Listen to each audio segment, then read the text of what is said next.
महांती नाम के भक्त भी हैं, बहुत ही गरीब, ये भीख मांग करके अपने परिवार का गुजारा करते। ये उड़ीसा के याजपुर गांव के थे, इनको बंधु महांती कहते थे। प्रायः इनका उदर पोषण केवल भिक्षा से ही होता। 2-4 घरों में जाते, मांगते, जो कुछ मिलता उसी से परिवार चलता। पर जहां सत्संग होता है वहां जाया करते। सत्संग के प्रभाव से इनके मन में एक बात बैठ गई कि जीवन का उद्देश्य भगवत प्राप्ति करना।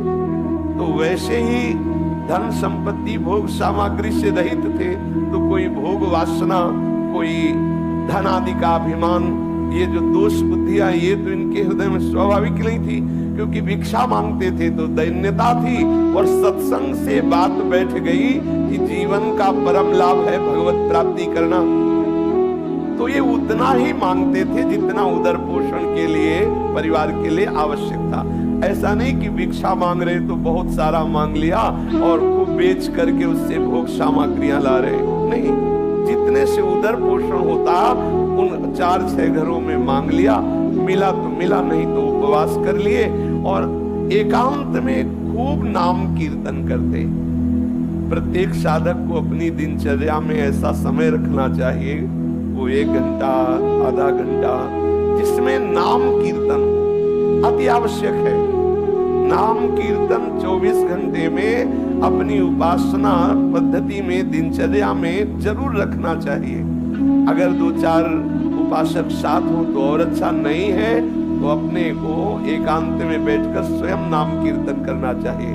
कोई संगीत आता है तो ठीक है, नहीं आता तो अपने पास संगीत है, तालियां बजा बजा करके नाम कीर्तन, बहुत जल्दी प्रभु प्रसन्न होते हैं नाम कीर्तन से, तालियां बजा। ये बहुत सुंदर सिद्धांत है कीर्तन का। कीर्तन से भगवत कृपा बहुत जल्दी हृदय में स्फुरित होती है, जरूर करना चाहिए कीर्तन। वो अकिंचन बंधु महांती जी अगर भिक्षा में कुछ मिला तो भगवत अर्पित करके पा लिया और एकांत भिक्षावृत्ति से जीते, एकांत में बैठ करके नाम कीर्तन करते, नाम जप करते। अटल विश्वास होने लगा प्रभु में। नाम कीर्तन के प्रभाव से प्रगाढ़ हृदय में विश्वास प्रकट होने लगा। अब अपनी स्त्री को भी कहा कि देखो, मेरे हृदय में ये बात आती है कि तुम यदि हमारी पत्नी हो, अर्धांगिनी हो, तो हमारी वास्तविक अर्धांगिनी बनो। हमारे हृदय में बात बैठ गई है कि भगवत प्राप्ति ही जीवन का परम लाभ है, तो तुम जैसा हम भजन करते वैसा ही करो, तो तुम हमारी सच्ची अर्धांगिनी होगी। वो पतिव्रता थी, पति की आज्ञा के अनुसार उनके साथ कीर्तन में बैठने लगी। वैसे ही नाम और ऐसा ही सबको करना चाहिए। अपने परिवार में अपने संबंधियों को भगवत नाम कीर्तन, भगवत नाम जप, भगवत सेवा के लिए प्रेरित करना चाहिए। भले वो हमारी अवहेलना करे, भले वो हमारा उपहास करे, अगर वो हमारी प्रार्थना से 5 मिनट भी भजन करने लगेंगे तो मंगल होने लगेगा। अगर वो 1 माला भी करने लगे तो हम बाजी जीत गए। हमारे परिवार के बच्चे, रिश्तेदार, नातेदार, मित्र, माता पिता, जो भी संबंधी है, अपने संबंध भाव से दुलार करते हुए उनसे प्रार्थना करें। 1 माला ही जप लो, थोड़ी देर 5 मिनट ही कीर्तन कर लो, थोड़ी देर बैठ करके भगवत चर्चा सुन लो, जिससे हमारा मनुष्य जन्म लेना सार्थक हो जाए। वही संबंधी है जो अपने संबंधी को भगवत प्राप्ति के मार्ग में लगाए। ये बंधु महांती ने अपनी पत्नी को प्यार से शिक्षा दी, जीवन का परम लाभ है भगवत प्राप्ति, उसको भी भजन में लगा लिया। अब इनके हृदय में दृढ़ विश्वास हो गया कि मुझे भगवान मिलेंगे। ये है कीर्तन और नाम जप और वैराग्य। पूज्य श्री गुरुदेव भगवान ने एक दिन गिरिराज जी की परिक्रमा में कहा, जब पूज्य श्री पंडित बाबा जी की समाधि आए तब वो परिचय बताया, नए नए आए थे ब्रज में। महाराज जी ने परिचय बताया कि ये समाधि पूज्य श्री पंडित बाबा की है, गया प्रसाद जी की। और महाराज जी ने कहा कि बहुत भजनानंदी महात्मा, और जानते हो भजन का प्रकाश उसी के जीवन में विशुद्ध उज्जवल होता है जो वैरागी होता है। जितना जितना तुम विषयों से वैराग्य करते जाओगे उतना उतना भजन का आनंद प्रकट होगा और दिव्य अनुभूतियां होने लगेंगी। यदि हम विषय सेवन करते हुए भजन करते हैं, यद्यपि मंगल ही है, पर आपको अनुभव नहीं होगा, भगवदानंद का अनुभव नहीं होगा। हाँ, आपकी चाही हुई कामनाएं आदि आदि वो सब पूर्ण होती रहेंगी, लेकिन चिदानंद रस का अनुभव नहीं होगा।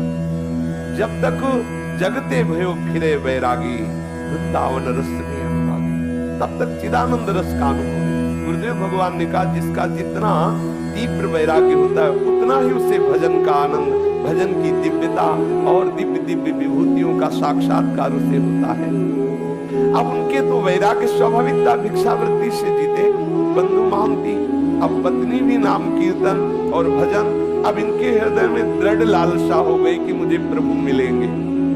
ये बहुत बड़ी बात है, हृदय में दृढ़ता जाना, निश्चित अब मैं श्री जी के पास जाऊंगा, निश्चित मुझे श्री जी की सेवा मिल, ये निश्चित हो जाना हृदय में, बिल्कुल कोई संशय नहीं। तो पक्का समझो निश्चित प्रियालाल के समीप जाएगा, क्योंकि उसकी जो निश्चितता, जो विश्वास, जो दृढ़ता ही वो उन्हीं की तरफ से आई, उन्होंने स्वीकार कर लिया है। इनके हृदय में विकलता होने लगी, मुझे प्रभु मिलेंगे। अब वो विचार करने लगे कि मुझे ऐसे भगवत भक्तों का कृपा प्रसाद मिले जो प्रभु के अनुराग में डूबे हुए हैं, कैसे प्राप्त हो, कहाँ जाऊं? जब भगवत मिलन की लालसा होती है तो भक्त को एक हृदय में पिपासा जागृत होती है। जहां जहां पिए की बात सुने खोजत तिन गैनन, कहां प्रीतम की बात सुनने को मिलेगी? कोई प्रीतम का प्रेमी मिले जो मेरे प्रीतम के रूप को सुनावे, प्रीतम के गुणों को सुनावे, प्रीतम की आसक्ति की बातें सुनावे, मुझे वो प्रीतम का मार्ग बता दे जिससे मेरे प्रीतम मेरे नेत्र गोचर हो जाए। और वो हृदय में तड़पने लगता है। घर में रज के पात्र है, एक टूटी सी झोपड़ी है और पत्नी, और कई कई दिन भिक्षा में अन्न भी नहीं मिलता, भूखे रह करके समय व्यतीत करना होता है, पर ये बड़े आनंद पूर्वक है। जैसे श्री देवर्षि नारद जी ने कहा कि जरूरी नहीं कि आपके पास धन हो तभी आप दान पुण्य करके भगवत सेवा करके भगवत प्राप्ति कर सकते हैं। देखो हालत है, बिल्कुल धन नहीं है, खाने के लिए भी नहीं है। अब उनके हृदय में ये भी कोई बल नहीं कि कोई उनको सहयोग कर सकता है, कोई उन्हें कर्जा दे सकता है, क्योंकि पता है मूल में कुछ है नहीं। तो जिसको पता होता है कि वापस नहीं कर सकता, वो कर्जा भी नहीं देता। उन्होंने अपनी पत्नी से कहा कि भाई मेरा जगत में कोई आदमी नहीं है, कोई स्वजन नहीं कि सहयोग करे, कई दिनों से भोजन भी नहीं मिला, पर एक मेरे मित्र है जो बहुत धनी है, अगर तुम साथ दो और अपने मित्र के यहाँ हम तुम्हें ले चले तो वहां भूखे नहीं रहना पड़ेगा। बहुत धनी है और बहुत कृपालु है और हमारा उनसे परिचय है, वो हमें बहुत प्यार करते हैं, चलोगी हमारे साथ?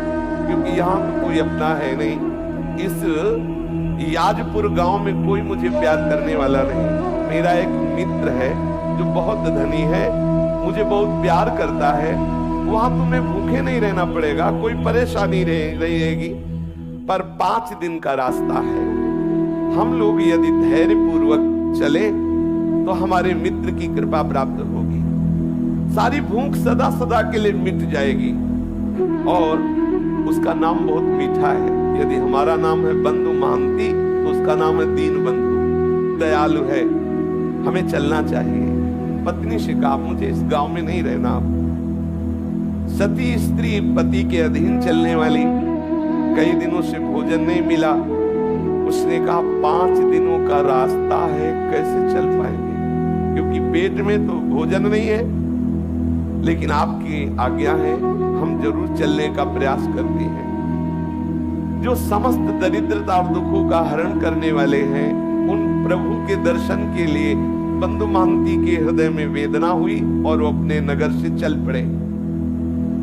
एक छोटी लड़की भी थी, एक बच्चा, दोनों को कांधे पे बैठाला, पत्नी को साथ लिया और जब बहुत विकलता होती क्षुधा की तो पानी पिला देते या कोमल कोमल पत्ते लाते, अपने बच्चों को पत्नी को देते, इनको खा लो, भगवान कृपा करेंगे, हमारे भी दिन बदलेंगे, धैर्य पूर्वक हमारे मित्र के पास चलो। देखो जो भक्त होते हैं उनको हर परिस्थिति में अपने प्रीतम ही याद आते, जैसे सुदामा जी ने अपनी पत्नी से कहा था। है हमारे एक मित्र, द्वारिकाधीश है, बहुत बड़े हैं, आप चिंता मत करो। गए तो देवराज इंद्र से भी बढ़कर के संपत्तिवान बना दिया, सुदामापुरी की रचना कर दी। भक्त का जो कुछ भी, जैसी भी परिस्थिति, वो सब प्रभु होते हैं, केवल प्रभु की स्मृति रहती है। आप देखो, कई दिनों से भोजन नहीं मिला, 5 दिन की यात्रा है, पत्नी और बच्चे भूख के कारण चल नहीं पा रहे हैं, तो कोमल कोमल पत्ते लाते वृक्षों के और कहते खा लो, पानी देते, इसी से काम चला लो। चलते हैं, हमारे मित्र बहुत हमें प्यार करते हैं, वो दुलार करेंगे। बंधु की जो पत्नी और पुत्र वो कोमल पत्ते खाते, बंधु मन ही मन रोने लगता, हे घट घट के वासी, हे अंतर्यामी, मैं तो सह सकता हूँ, मेरे बच्चे मेरी पत्नी ये कैसे कष्ट में हैं, प्यारे इतनी कृपा कर दो कि मैं आप तक पहुंच जाऊं। ऐसा ना हो कि मैं यात्रा ही ना पूरी कर पाऊं, अंदर से वो विकल हो जाता है, बस मुझे प्राण निकल जाए, बस आपके दर्शन करते ही तो कोई परवाह नहीं, लेकिन आप तक पहुंच जाऊं, इतनी सामर्थ्य देना बच्चों में और पत्नी में और मेरे में भी। दर्शन करने की एक लालसा मुझे जीवित रख रही है। मैं मृत्यु के भय से भयभीत नहीं हूं, लेकिन तुम्हें बिना देखे मृत्यु आ जाए तो मुझे अच्छा नहीं लगेगा। एक बार तुम्हें देख लूं, फिर भूख से भी प्राण निकल जाए तो कोई बात नहीं है। अन्न न मिलने के कारण मैं नहीं रो रहा हूं, मैं इसलिए रो रहा हूं कि मैं आप तक पहुंच जाऊं। हे विश्वंभर, जल थल स्थल कोई ऐसा नहीं जहां तुम ना हो, मेरे को सामर्थ्य देना। बिल्कुल धन नहीं, देखो खाने को भी नहीं है, लेकिन हृदय में प्रभु के ही मिलन की चाह है। विश्वंभर, तुम्हें पाकर के ही हम धनवान हैं, तुम्हें अपना मान करके ही हम आनंदित हैं। भले हमारे प्राण भूख से विकल होकर निकल जाएं, मुझे इसकी परवाह नहीं, एक बार मुझे मिल जाओ, इतनी सामर्थ्य दे दो कि मैं एक बार तुम्हारे दरबार तक पहुंच जाऊं। ये वो, यद्यपि मैं ये कहने का अधिकारी नहीं हूं, क्योंकि भांति भांति के जन्म जन्मांतरों में पाप किए हो, पर स्वामी तुम मेरे हो ना, तुम मेरी त्रुटियों को क्षमा करके, मेरे अपराधों को क्षमा करके, हे विश्वंभर, मुझ में इतनी सामर्थ्य दो, मैं आप तक पहुंच जाऊं। मेरे नाथ, आज मनमोहिनी छवि देखने के लिए मेरा मन व्याकुल हो रहा है। मैं कैसे शीघ्र से शीघ्र तुम्हारे श्री चरण कमलों का दर्शन पाऊं। मैं समझूंगा कि ये जो मुझे परिस्थिति आई है, इस परिस्थिति की कृपा से मिलन की चाह हुई है। मैं इसे ऐसा नहीं मानूंगा कि आपका हो करके ऐसी दशा को प्राप्त हो। मैं समझ रहा हूं ऐसी दशा को प्राप्त हो तभी मैं आपका हुआ हूं, इसलिए ये भी मैं कृपा मानूंगा। हे सुर मुनि वंदित चरणारविंद वाले प्रभु, मुझे एक बार ऐसी सामर्थ्य दो कि मैं आप तक पहुंच जाऊं। वो स्त्री बच्चों को साथ लेकर के, फटे पुराने कपड़े हैं और मिट्टी का पात्र हाथ में है, बच्चों को लिए हुए आगे बढ़ रहा है। परिवार सहित लड़खड़ाते हुए 5 दिनों की यात्रा करके श्री पुरुषोत्तम क्षेत्र भगवान जगन्नाथ जी के धाम में पहुंचा और श्री मंदिर के दूर से दर्शन करके ही भूमि पर गिर पड़ा। मेरे मित्र आ गए, मेरे प्रभु आ गए। और प्रभु का स्वभाव जो जैसे प्यार करता है उसको वैसा ही अनुभव कराते। दूर से ही जगन्नाथ जी के दर्शन करके साष्टांग लेट गया, वहां भूमि में लौट रहा। ओ कृपालु प्रभु के दर्शन हो गए।